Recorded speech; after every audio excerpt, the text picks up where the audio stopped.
여러분은 언제 가장 불안함을 느끼십니까?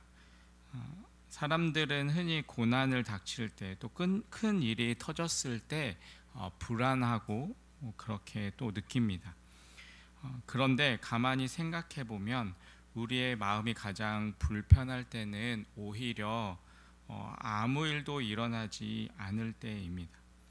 특별히 하나님을 믿고 의지하며 살아가는 우리에게 하나님의 침묵은 가장 두려운 시간입니다.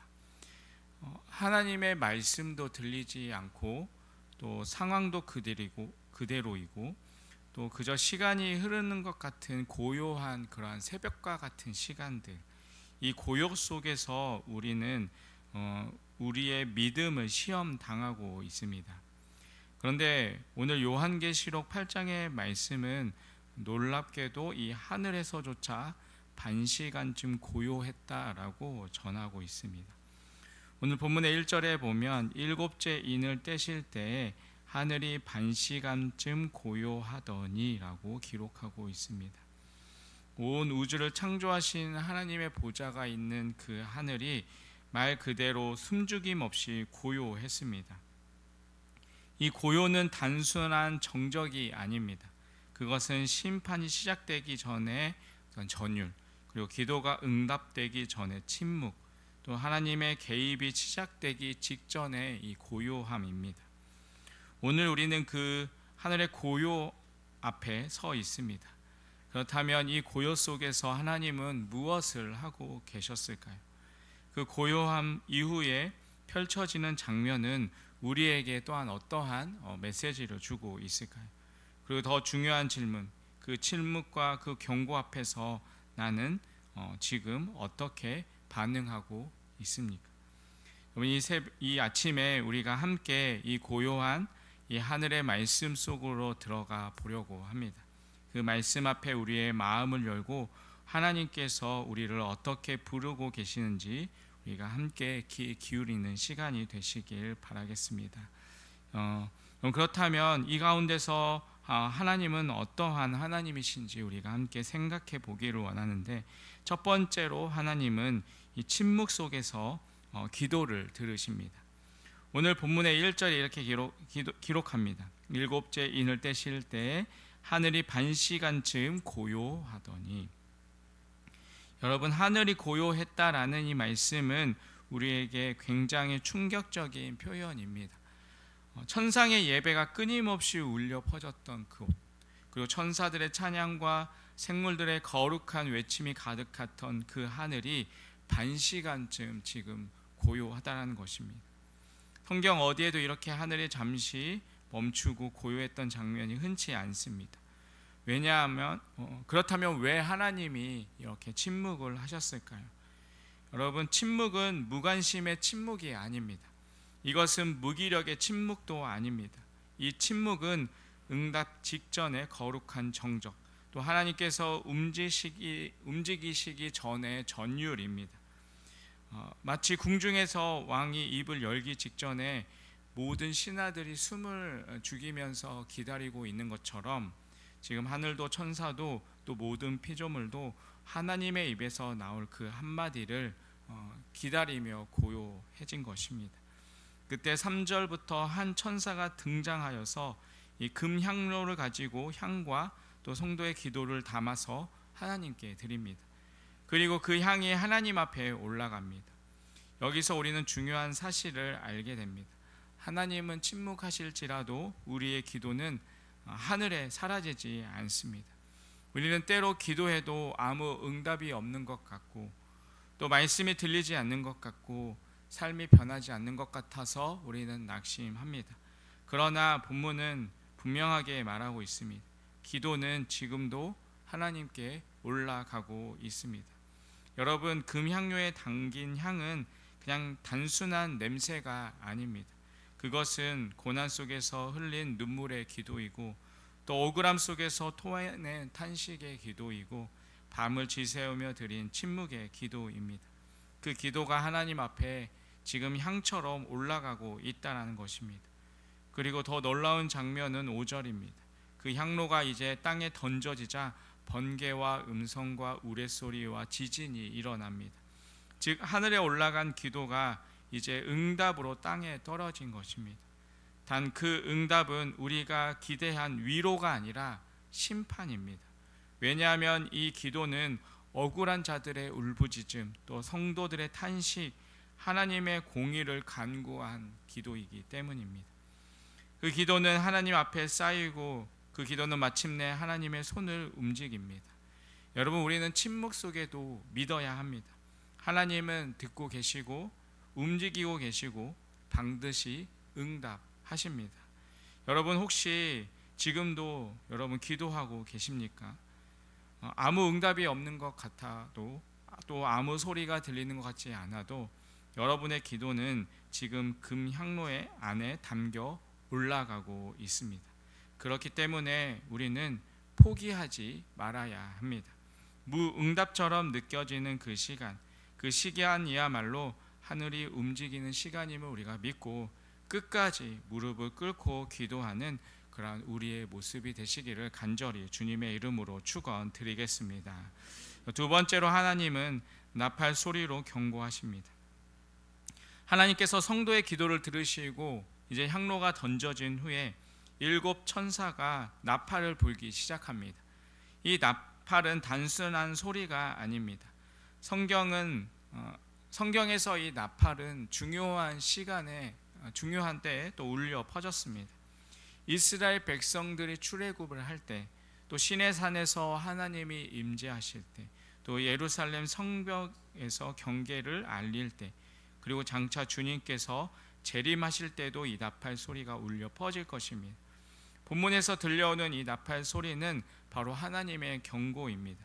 바로 깨어라, 멈춰라, 돌이켜라.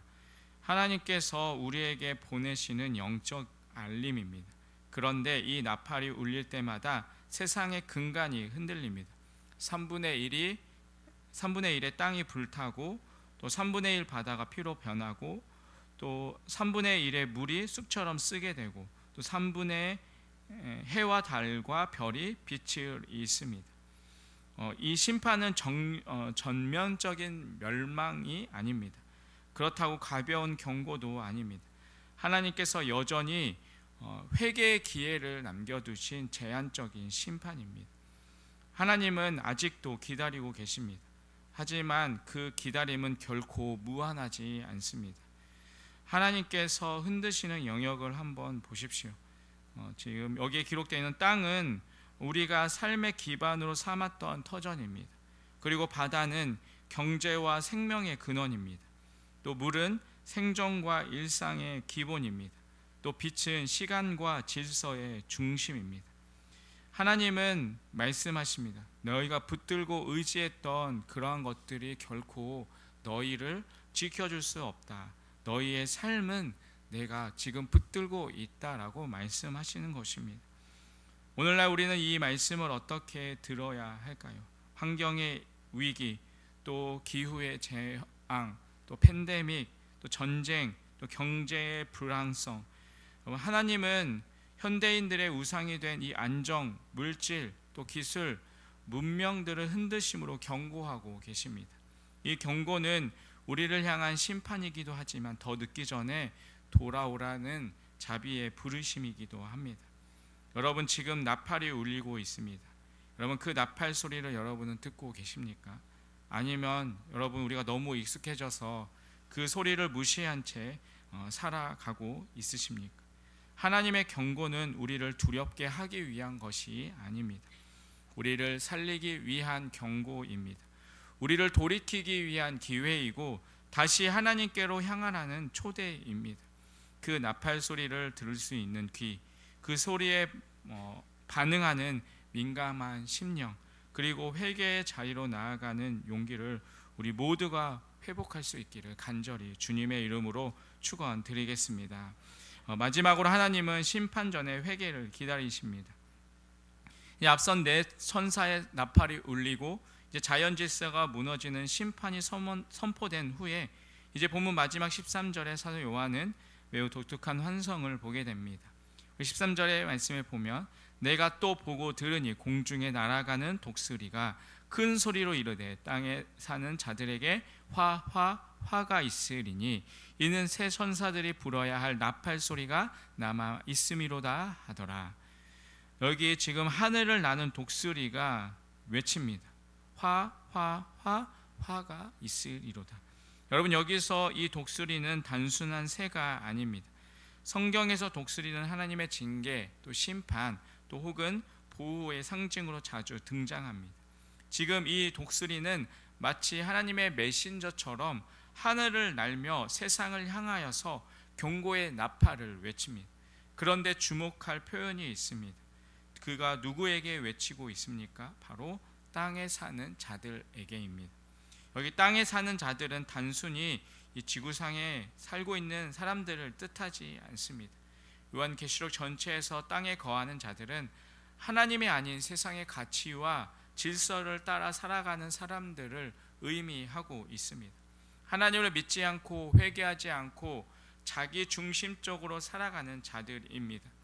그들에게 하나님은 지금 화가 있으리라 라고, 곧 심판이 임할 것이다 라고 외칩니다. 그러나 이 외침은 저주만이 아닙니다.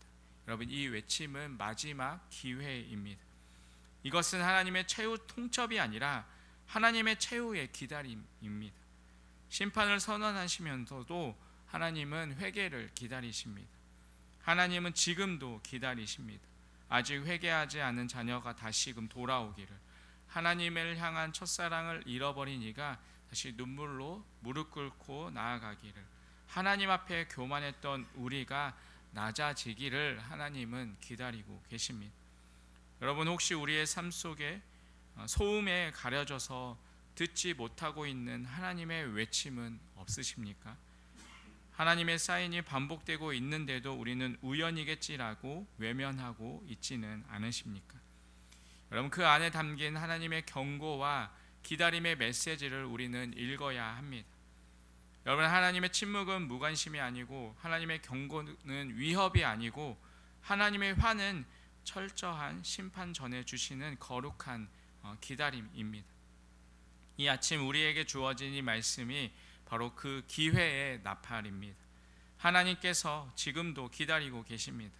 우리가 돌아서기를, 우리가 무릎 꿇기를, 우리가 눈을 들어 그를 바라보기를 다시 원하십니다. 여러분, 그 기다림 앞에 우리는 어떻게 응답하시겠습니까? 하나님 앞에 회개함으로 나아가는 그러한 우리의 모습이 되시기를 간절히 축원드리겠습니다. 여러분, 하나님은 언제나 말씀으로 세상을 움직였습니다. 빛이 있으라 하시면서 창조하셨고, 내가 너와 함께 하리라 라고 하시며 사람들을 일으키셨고, 돌이키라 하시며 심판을 멈추셨습니다. 그런데 오늘 본문에서는 놀랍게도 말씀이 아닌 침묵으로 시작이 됩니다. 그 침묵은 어쩌면 우리 시대를 닮아 있습니다. 하나님은 아무 말씀이 없으신 것 같고, 또 세상은 더 어지럽고, 또 경고는 많아지는데도 사람들은 감각을 잃고 회개는커녕 더 완고해져가는 이 시대 속에서 하나님은 여전히 기다리고 계십니다. 하지만 그 기다림의 끝이 없습니다. 아무리 우리가 무감각해도, 아무리 세상이 어두워져도 하나님은 포기하지 않으시고 또 한 사람을 기다리십니다. 여러분, 그 한 사람이 누구일까요? 바로 기도를 멈추지 않는 사람, 나팔 소리를 듣고 깨어나는 사람, 회개의 문으로 들어서는 사람입니다.